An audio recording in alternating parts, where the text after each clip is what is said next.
नमस्कार, स्वागत है आपका। आप देख रहे हैं SBCN टाइम्स और आपके साथ मैं हूं वैशाली व्यास। आइए बुलेटिन की शुरुआत करते हैं इस वक्त की अहम खबरों के साथ।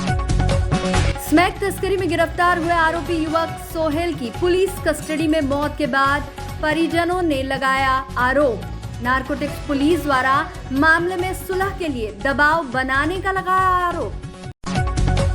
मंदसौर के किटियानी डुप्लेक्स निवासी महिला पहुंची वाईडी नगर थाने। पुलिस को की शिकायत कि फर्जी दस्तावेज दिखाकर कुछ लोगों ने कर लिया मकान पर जबरन कब्जा। और नीमच कृषि उपज मंडी में दिखा बारिश का असर, अपेक्षाकृत कम रही उपज की आवक। बुलेटिन में रुक करते हैं मंदसौर से जुड़ी खबरों की ओर। मंदसौर के नारकोटिक्स पुलिस विंग की अभिरक्षा में हुई तस्करी के आरोपी युवक सोहेल खान की मौत के मामले में मृतक के परिजनों ने पुलिस पर दबाव बनाने व मामले में सुलह करने का आरोप लगाया है। दरअसल मंदसौर नारकोटिक्स पुलिस विंग की कस्टडी में स्मैक तस्करी के राजस्थान के प्रतापगढ़ जिला निवासी आरोपी युवक सोहेल की मौत के मामले में सोमवार को मृतक के परिजनों व बहुजन समाज संगठन के पदाधिकारियों ने मंदसौर में प्रेस वार्ता के माध्यम से बताया कि नारकोटिक्स पुलिस की ओर से मामले में सुलह के लिए दबाव बनाया जा रहा है। लगातार अलग अलग लोग फोन कर मामले में बीच का हल निकालने का दबाव बना रहे हैं। साथ ही परिजनों ने यह भी बताया कि अब तक मामले के आरोपी SI राजमल दायमा सहित 2 आरक्षकों व शासकीय अस्पताल के डॉक्टरों की गिरफ्तारी नहीं हो पाई है। परिजनों ने मीडिया के माध्यम से आरोपियों की गिरफ्तारी और स्वयं की सुरक्षा की मांग की। अपराधियों को पकड़ा जाए, अविलंब इनकी गिरफ्तारी की जाए और हमारी जान की सुरक्षा की जाए। और हमें जान का खतरा है, मेरे परिवार को, मुझे और मेरे जितने भी गवाह हैं इस केसेस के, सबको हमारी जान का खतरा भी है कि हमारे साथ कोई भी दुर्घटना हो सकती है, क्योंकि ये नारकोटिक सेल के अधिकारी जो है बहुत ही शातिर दिमाग के हैं और कुछ भी खेल सकते हैं, चाहे झूठे प्रकरण में किसी में भी फंसा सकते हैं हमें। क्या हुई थी? घटना ये है, 2 अप्रैल के दिन मेरा भतीजा और साथ में आसिफ दोनों ये मंदसौर आए थे कपड़े खरीदने शादी के। इनको यहाँ पे टोल नाके से पहले लगभग 3 बजे के गिरफ्तार कर लिया गया। शाम को आसिफ को 4.5 लाख रुपए लेके और छोड़ दिया गया और उसके बाद में उसके लिए 50 लाख मांगे सोहेल के लिए और 50 लाख रुपए नहीं देने के एवज में उसको इतना मारा शराब के नशे में। इन्होंने शराब पी के एक उल्टे हाथ पे लटका के इतनी मारपीट करी कि उसकी मृत्यु हो गई, हत्या कर दी इन्होंने। किन लोगों ने हत्या करी? आरक्षक कमल पटेल, आरक्षक प्रशांत केसवाद और नारकोटिक सेल निरीक्षक राजमल दाइमा, तीनों ने इतना मारपीट करी कि इनकी हत्या हो गई। आप क्या चाहते हैं? हम न्याय चाहते हैं, हम इन अपराधियों की गिरफ्तारी चाहते हैं, जल्दी से जल्दी इनकी गिरफ्तारी हो और हमें न्याय मिले, बस यही है। और हमारी जान की सुरक्षा की जाए, हमारे साथ कोई दुर्घटना नहीं हो।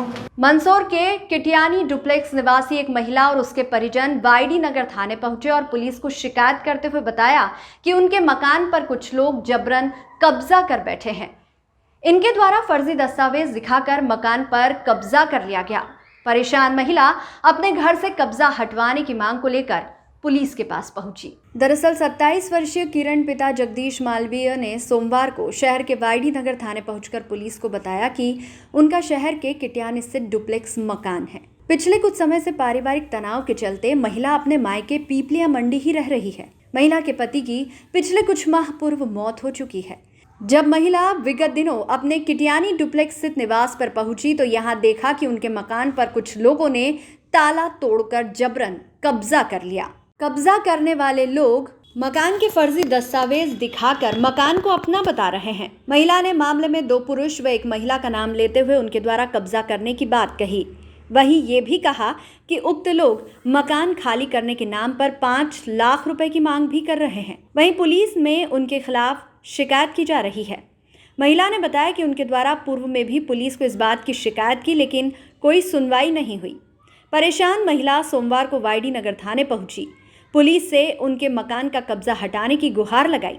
फिलहाल पुलिस मामले की जांच कर रही है। जिस पे मेरा मकान पे कब्जा कर रखा है, इतनी सारी रिपोर्टें डालने के बाद मेरा कुछ नहीं हो रहा है। ताले तोड़ के घुसी हुई औरत, और फिर मेरे से आप उनको धमकी दे रही है, जान से मारने की धमकी देते हैं। सूरज सोनी, रिजवाना और ममता सोनी, इनका पीछे ये हाथ है और ये ताले तोड़ के घुसे हुए अंदर और मकान छोड़ने का नाम नहीं ले रहे मेरा।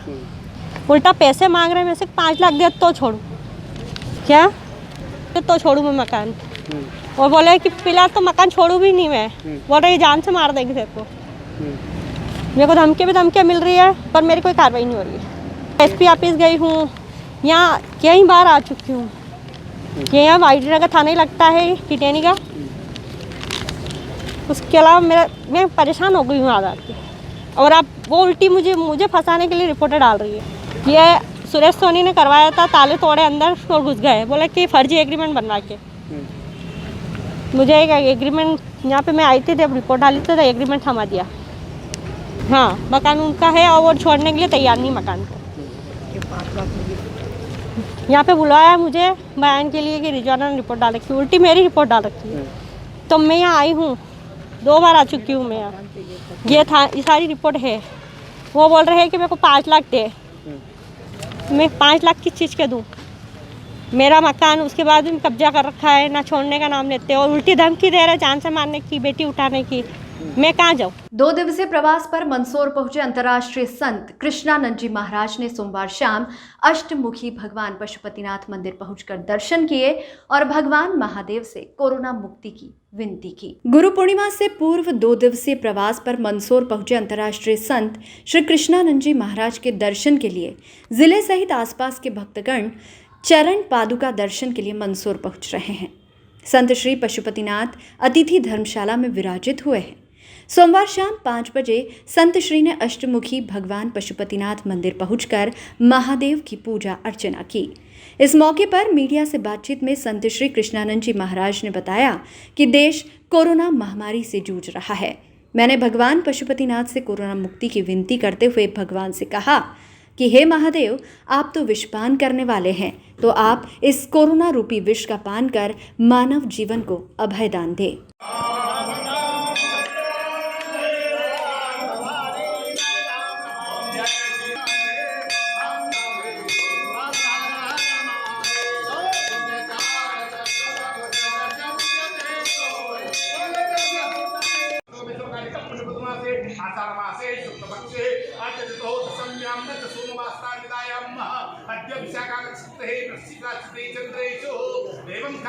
सर्वप्रथम तो विश्व के एकमात्र अष्टमुखी भगवान महादेव पशुपतिनाथ को प्रणाम है।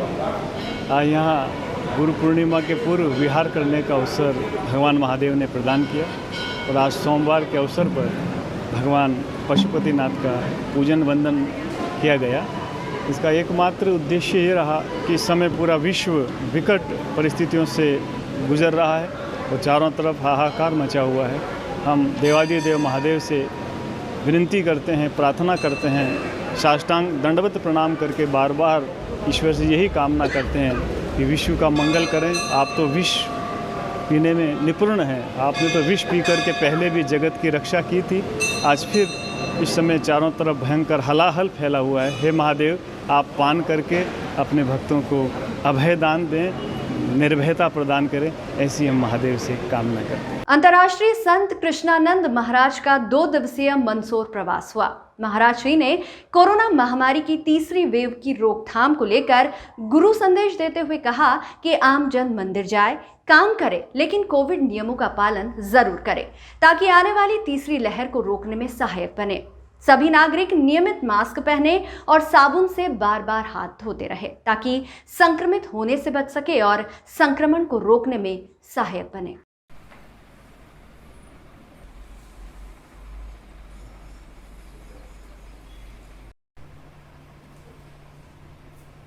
पशुपति महादेव के चरणों में प्रणाम है।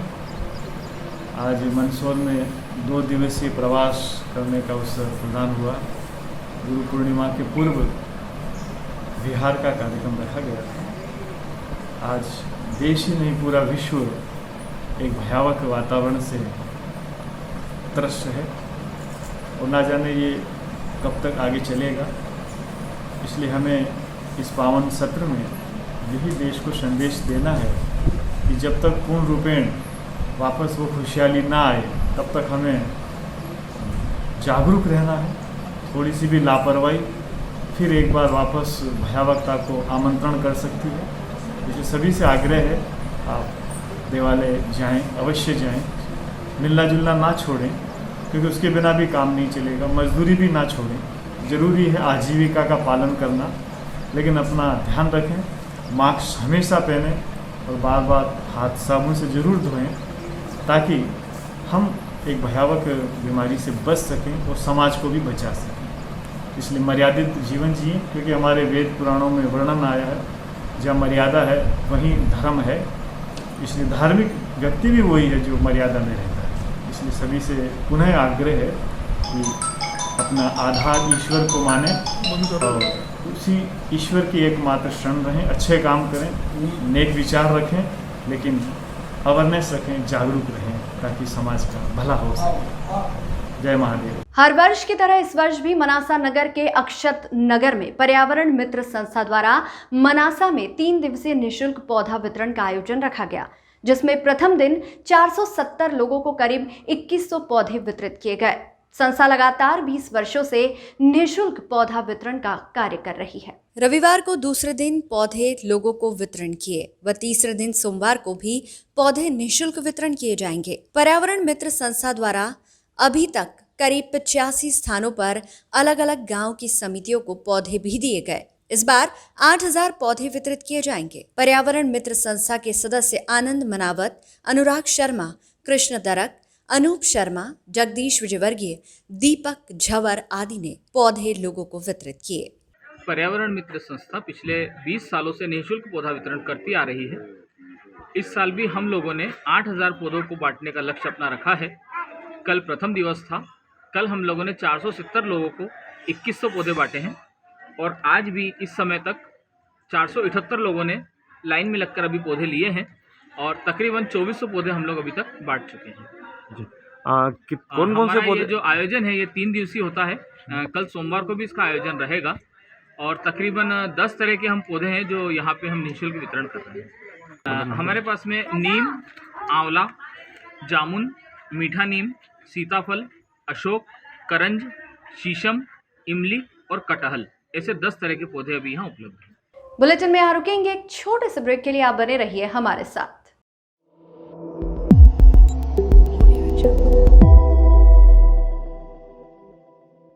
आइए अब बढ़ते हैं नीमच से जुड़ी खबरों की ओर। सोमवार को नीमच कृषि उपज मंडी खुली। अनुमान था कि आज कृषि उपज मंडी में अन्य दिनों की अपेक्षा बम्पर आवक हो सकती है, मगर इस तरह की आवक नहीं दिखाई दी। बीते कई दिनों से आवक अच्छी है, मगर बम्पर आवक नहीं हो पा रही है। व्यापारी प्रतिनिधि नवल मित्तल का कहना है कि अभी बारिश की लंबी खींच की वजह से किसान अपनी उपज को रोके रखना चाह रहा है। अच्छा मॉनसून और बारिश होगी तो किसान मंडी में उपज लेकर आएगा। उनका कहना है कि औषधि मंडी में इन दिनों आवक अच्छी हो रही है और तमाम तरह की कोई भी फसलें यहां आने वाले दिनों में नई कृषि उपज मंडी का विस्तार हो रहा है और औषधि मंडी विशेष रूप से निर्मित की जा रही है।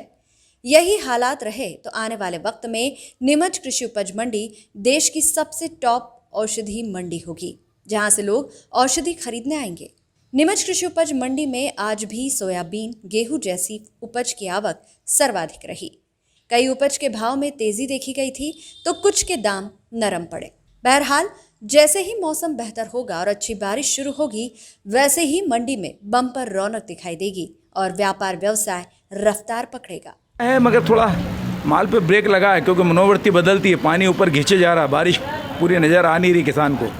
तो ये लोग क्या करते हैं, जब अच्छी बारिश हो जाती है, खेतों में माल इनका जो डाला बीजवारा वो अच्छा उग जा, सामने फसल दे लहराती दिखती नज़र आती ना, तब ये लोग माल बेचते हैं। संचय प्रवृत्ति सबकी मनुष्य की।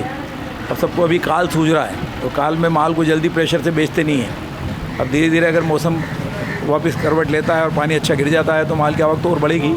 फिर भी माल की आवक अच्छी काफ़ी सब जिनस आ रही है, क्योंकि सबको माल बेचना भी है, नए माल की इंतज़ार में जगह बनानी है। किसानों के पास जगह तो रहती नहीं इतनी पर्याप्त, माल सबको बेचना है, माल सब ला रहे हैं, बराबर माल बिक रहा है। लहसुन की आवक अच्छी है, अपना आयुर्वेदिक औषधि उपज की आवक बहुत बढ़िया चलती है। आजकल असगंध खूब आ रहा है, असगंध इस साल पैदा भी खूब हुआ और आने वाले सालों में मेरे हिसाब से कम से कम 3 से 4 गुना असगन की फसल पैदा होगी, इतना बिजवारा अब के गया है बाजार में। अश्वगंधा बिक रहा है नीचे में 15,000 रुपये, तार तंगड़ बिकते हैं, ऊँचे में बढ़िया 40-42 हज़ार रुपये का भाव है। किसान को बढ़िया पैसा मिलता है, 3 कुंटल पैदा 3-3.5 कुंटल पैदा हो जाती है। दूसरी आयुर्वेदिक जड़ी बूटियाँ भी सारी खूब बिक रही है, करखारा आ रहा जा रहा है, कोंच का बीज जा रहा है। मतलब नीमच की मंडी तो निश्चित रूप से पूरे विश्व की नंबर 1 मंडी आयुर्वेदिक के मामले में होगी। आने वाले टाइम में भी नई मंडी बनने जा रही है। आयु विभाग नया पैसा लगा रहा है, खूब बड़ी मंडी बन रही है आयुर्वेदिक की। पूरी मेरे हिसाब से पूरे विश्व की नंबर 1 मंडी होगी। और वैसे भी अश्वगंधा तो पूरे वर्ल्ड में सिर्फ इंडिया में पैदा होती है, और उसके लिए भी मंडी नीमच की एक है। इसलिए इस नीमच की मंडी तो भविष्य बहुत उज्ज्वल है। नई मंडी में जब शिफ्ट हो जाएगी तो बड़ा सुव्यवस्थित तरीके से और काम हो जाएगा। जल्दी प्रयास किए जा रहे हैं। हमारे व्यापारियों को गोडाउन के आवंटन ज़मीनों के होने हैं। जब तक जल्दी मध्य प्रदेश शासन ये हमारे को अलर्ट कर दें कृषि मंत्री, जल्दी गोडाउन निर्मित हो जाएंगे तो नई मंडियाँ प्रारंभ हो जाएगी। नीमच जिले के शिक्षा विभाग के जिला परियोजना समन्वयक PS गोयल ने जानकारी देते हुए बताया कि आगामी 1 सप्ताह के अंदर नीमच जिले की कक्षा 1 से लेकर 8वीं तक के बच्चों के लिए शासन से प्राप्त हुई किताबों का वितरण कर दिया जाएगा। उन्होंने बताया कि जिले में 3 लाख के करीब किताबों की आवश्यकता थी, जिसमें से 2,46,000 के करीब किताबें प्राप्त हो चुकी है। जनपद शिक्षा केंद्र से विद्यालय तक किताबों को पहुंचाने का कार्य शुरू हो चुका है, जो आगामी 1 सप्ताह के अंदर पूरा हो जाएगा। गोयल ने बताया कि किताबें पहुंचाने के लिए आवश्यक संसाधनों की व्यवस्था पूरी कर ली गई है और इस प्रक्रिया को शुरू भी कर दिया गया है। किताबें मिल जाने से विद्यालय से दूर हो चुके बच्चों को पढ़ने में काफ़ी आसानी होगी और उनकी शिक्षा प्रभावित नहीं होगी। देखिए, हमारे यहाँ 1 से लेके 8 तक 3 लाख पुस्तकों की आवश्यकता थी। उसमें हमारे पास 2,46,000 के करीब आ गई हैं और प्रत्येक ब्लॉक में उसमें इस वर्ष अलग शासन का आदेश आ गया है, अभी आया है वर्तमान में, कि जनपद शिक्षा केंद्र से विद्यालय स्तर तक पहुंचाना है पुस्तकें। तो उसके लिए पूरी तैयारी कर ली गई है, ट्रकों की व्यवस्था हो गई है और आज जनपद जावद में 2 ट्रक 2 रूट पर पहुंचा दिए गए हैं। कल मनासा और नीमच में 2-2 रूट कवर हो जाएंगी।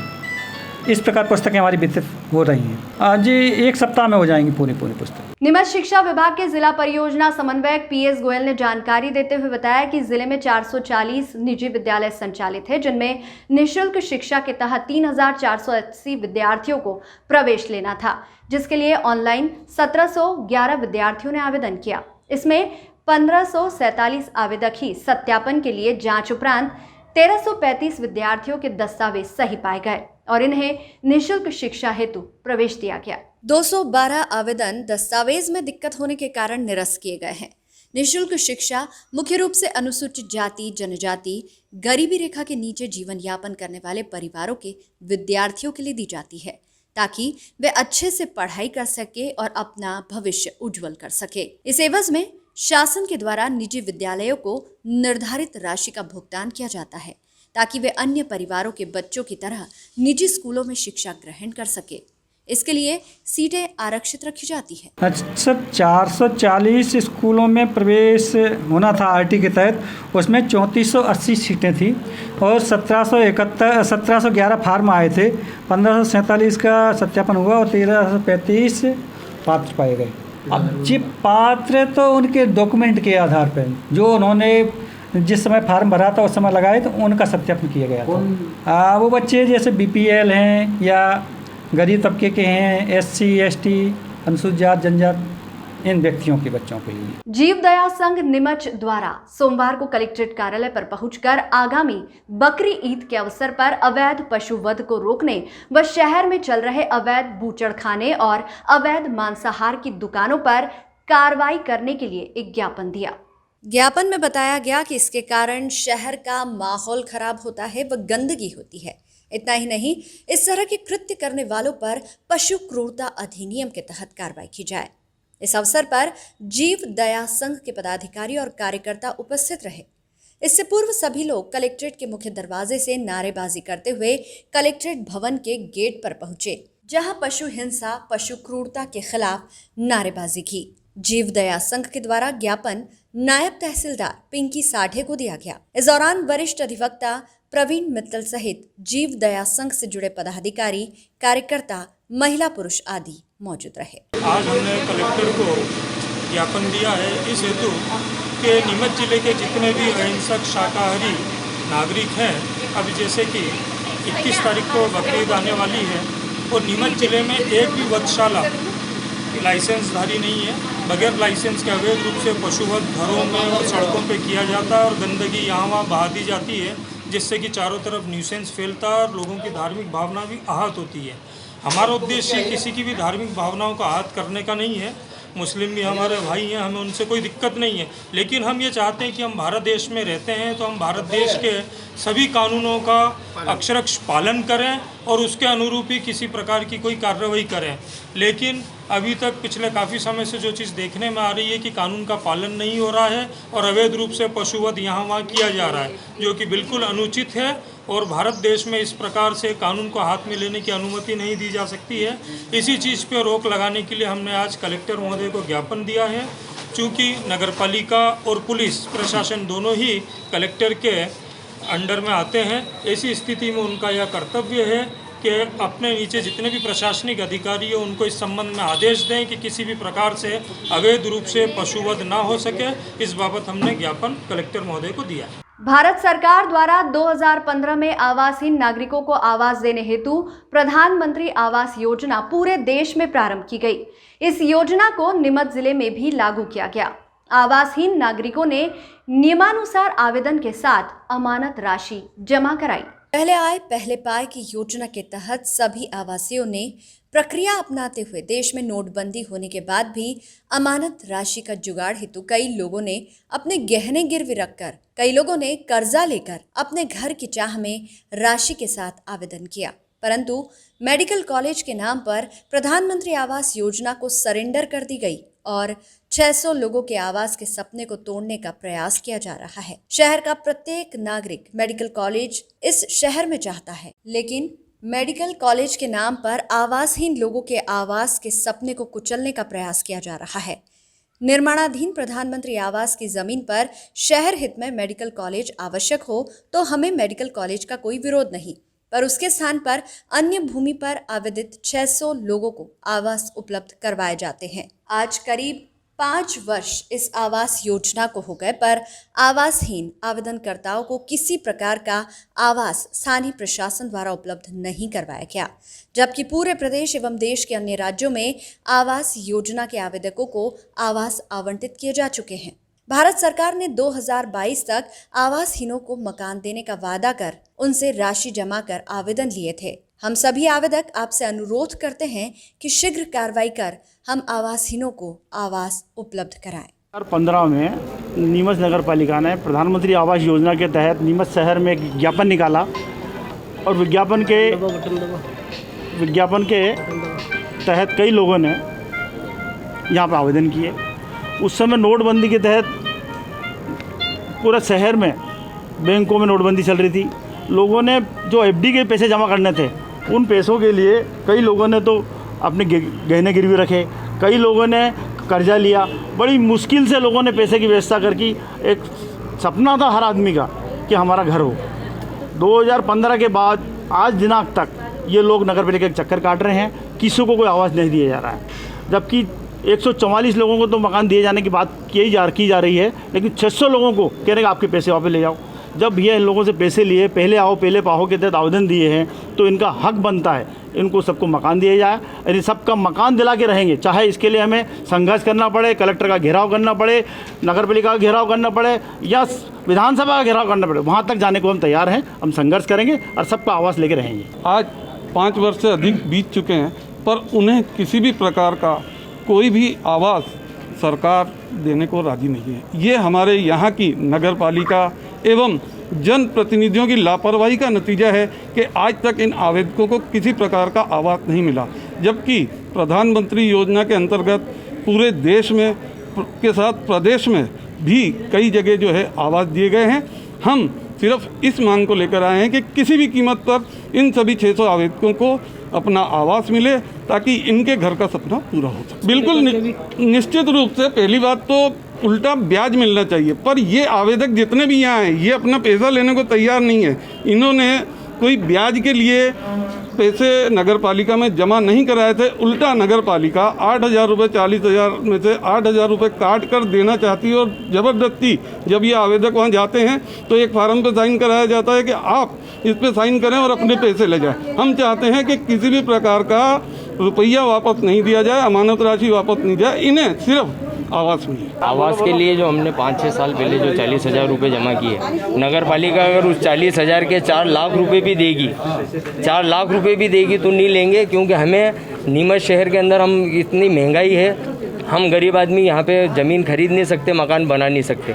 और प्रधानमंत्री की इतनी महत्वाकांक्षी योजना जो हिंदुस्तान के अंदर सिर्फ नीमच के अंदर बंद की गई है, नीमच में सरेंडर की गई है, इसलिए हमें 40,000 के अगर वो 4 लाख रुपए भी देंगे, हम पैसे नहीं लेंगे, हम मकान लेके हटेंगे।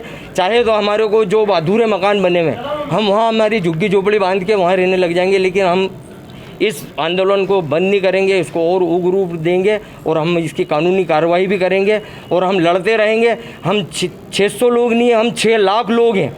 हमारे परिवार वाले, हमारे रिश्तेदार, हमारे मिलने जुलने वाले जितने भी लोग हैं, हम सब इसके लिए हम इसके विरोध करते हैं और हम किसी भी कीमत पे इनसे पैसे वापस नहीं लेंगे। हमारे को पैसा नहीं चाहिए, हमने मकान के लिए पैसा दिया है, हम मकान लेके रहे। मुस्लिम समाज द्वारा मुस्लिम इंतजामिया कमेटी का गठन रविवार को शहाबुद्दीन सरकार दरगाह परिसर पर किया गया।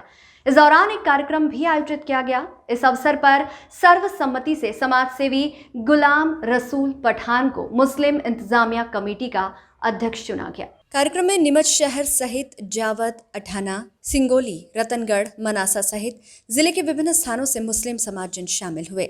निर्वाचन से पहले समाजजनों ने संगठन का निर्माण के उद्देश्य के संबंध में विस्तार से जानकारी दी। इस दौरान समाज के वरिष्ठ जनों द्वारा आए लोगों का मार्गदर्शन किया गया। अध्यक्ष गुलाम रसूल पठान, उपाध्यक्ष पद पर छोटे खां कुरैशी और इरफान पठान, सचिव पद पर जावेद खान, सहसचिव जावेद दुर्रानी, कोषाध्यक्ष यूनुस मुन्ना को चुना गया। इसके साथ ही तहसील व कस्बे स्तर पर भी 5 कार्यकारिणी सदस्य चुने गए। कार्यकारिणी का गठन होने के बाद नवनिर्वाचित अध्यक्ष गुलाम रसूल पठान ने शिक्षा व स्वास्थ्य के क्षेत्र में मुस्लिम समाज की बेहतरी के लिए काम करने का संकल्प लिया। समाज के बच्चों को और बेहतर शिक्षा मिले, इसका प्रयास किया जाएगा। इस अवसर पर मुस्लिम समाज के वरिष्ठ हारून रशीद कुरैशी, इलियास कुरैशी, अलहाज मुबारक हुसैन, नदीम अख्तर कुरैशी, वसीम कुरैशी, सलीम खान, बूरा कुरैशी, शाहिद भाई चौधरी, इकबाल कुरैशी सहित बड़ी संख्या में जिले भर से आए मुस्लिम समाजजन मौजूद रहे। बरकरार रखें। पुलिस इंतजामिया के साथी भी आ चुके हैं, आप संजीद की बरकरार रखें। और हम किस पोजीशन पे थे? अरे हमारे बुजुर्गों ने ताजमहल, लाल किला, मालूम कैसी कैसी अमानतें बनाई है, पर उन तक को हम नहीं संभाल सके। बहुत बहुत शुक्रिया आप सभी लोगों का। आप लोगों ने बहुत अच्छा वक्त और कौम की खिदमत के लिए आप लोगों ने वक्त निकाला। मैं जावेद खान छोटी सी चीज आप लोगों से बोलना चाहता हूँ। सबसे बड़ा मसला जो कौम में आता है वो है चंदे का मसला। कोरोना महामारी के दौरान समाज के प्रबुद्धजनों, स्नेही बंधुओं के ब्रह्मलीन होने पर नीमच अखिल भारतीय धोबी महासंघ और रजत समाज के द्वारा रविवार दोपहर में नीमच के गांधी वाटिका में सामूहिक श्रद्धांजलि कार्यक्रम आयोजित किया गया। कार्यक्रम में नीमच जिले के विभिन्न स्थानों से समाजजन पहुंचे, जहां सभी ने दिवंगत आत्मा की शांति के लिए परमपिता परमात्मा से प्रार्थना की कि परमात्मा उन्हें अपने श्री चरणों में स्थान दे। दरअसल कई समाजजन कोरोना महामारी के मद्देनजर और प्रशासन की गाइडलाइन की वजह से इस दुखद घड़ी में परिवारजनों से अपने भाव साझा नहीं कर पाए थे। इस कार्यक्रम के माध्यम से उन्होंने अपने भाव प्रकट किए। इस अवसर पर नीमच रजक समाज के वरिष्ठजन और समाज के विभिन्न संगठनों के पदाधिकारी मौजूद रहे। कोरोना जैसी महामारी में हमारे समाज से, रजक धोबी समाज और देश के भी कई विभूतियाँ इस काल के गास में समा गई है। उस दौरान हमने अपनों को खोया है। उस दौरान जहां हमें सबके सुख दुख में शामिल होना चाहिए, कोरोना गाइडलाइन को ध्यान में रखते हुए उस वक्त हम उनके दुख में शामिल नहीं हो पाए, उनके परिवार के साथ में खड़े नहीं हो पाए। तो आज हमने एक सामूहिक श्रद्धांजलि कार्यक्रम आयोजित किया है। उसमें नीमच जिले के, नीमच के आसपास और अपने देश से भी जो भी महान विभूतियाँ, महान जो ब्रह्मलीन हो गई है, आज इस दुनिया में नहीं है, हम उन सबको सामूहिक श्रद्धांजलि के रूप में उनको परमपिता परमात्मा से प्रार्थना कर रहे हैं कि उन सबको अपने चरणों में स्थान दें, इसलिए हमने आज सामूहिक श्रद्धांजलि कार्यक्रम आयोजित किया है। रविवार दोपहर को नीमच की गांधी वाटिका में शहर के विभिन्न इलाकों के प्रधानमंत्री आवास योजना से जुड़े हितग्राही पहुंचे। दरअसल ये वे हितग्राही हैं जिन्होंने योजना की शुरुआत में निर्धारित शुल्क जमा किया था ताकि समय पर उन्हें एक बेहतर आवास योजना के तहत उपलब्ध हो और आर्थिक लाभ भी हो सके, मगर प्रशासनिक ढील पोल की वजह से अब तक इन लोगों को आवास मुहैया नहीं हो पाए हैं। मीटिंग के दौरान ये निर्णय लिया गया कि आगामी सोमवार को सभी हितग्राही नीमच कलेक्ट्रेट पहुंचकर कलेक्टर के नाम एक ज्ञापन देंगे ताकि सभी हितग्राहियों को समय पर आवास उपलब्ध हो सके और शासन की योजना का लाभ मिल सके, वहीं परिवार के लिए बेहतर मकान हो सके। इस दौरान ये भी निर्णय लिया गया कि जो मकान बनकर तैयार हो चुके हैं उन्हें लॉटरी के माध्यम से जल्द हितग्राहियों को उपलब्ध कराया जाए। बैठक में मुकेश कालरा सहित अनेक हितग्राही मौजूद रहे। 16 में प्रधानमंत्री ने एक सपना दिखाया था कि प्रत्येक नागरिक का आवास हो और प्रत्येक नागरिक का जिसके पास छत नहीं होती उसका एक सपना होता है कि ज़िंदगी में एक आवास हो जिसके अंदर मैं अपने परिवार के साथ चैन सुकून से रह पाऊँ। 2016 में ये योजना कार्यान्वित की गई थी कि पूरे भारत में प्रधानमंत्री आवास योजना के अंतर्गत आवासहीनों को आवास दिए जाएंगे। नोटबंदी का समय था, आवेदकों ने अपना घर हो ये सोचकर कड़ी से कड़ी मशक्क़त कर नगर पालिका में राशि के साथ आवेदन जमा कराए। आज उस योजना को 5 वर्ष से ऊपर हो चुके, पर प्रशासन एवं सरकार की खामियों के कारण जिन आवेदनकर्ताओं ने अपने पैसे एवं आवेदन जमा कराए थे आज तक छत मुहैया नहीं उपलब्ध कराई गई है। इन्हीं आवासहीनों की लड़ाई हेतु आज यहाँ सब कि इन सबको आवास मिले एक मीटिंग का आयोजन किया गया, जिसके अंतर्गत ये तय किया गया कि पूर्व में जो निर्धारित कीमत थी उसी पर सबको मकान मिले। दूसरा, तुरंत जो मकान बने हुए हैं वो तुरंत लॉटरी द्वारा या जो भी सिस्टम सरकार द्वारा प्रशासन द्वारा तय किया गया है उसके अंतर्गत उन आवासहीनों को तुरंत आवास उपलब्ध कराया जाए। इसी कार्यक्रम में आगे कल ये तय किया गया मीटिंग में कि कलेक्टर साहब को एक ज्ञापन देकर आवासहीनों को तुरंत आवास मिले, इस हेतु एक ज्ञापन दिया जाए। शहर का गो सेवा दल गत 3 वर्षों से निस्वार्थ भाव से गोवंश की सेवा कर रहा है। इस दल में शामिल 15 सदस्यों ने 3 वर्षों की अवधि में करीब 500 से अधिक बीमार व दुर्घटनाग्रस्त गायों की सेवा की।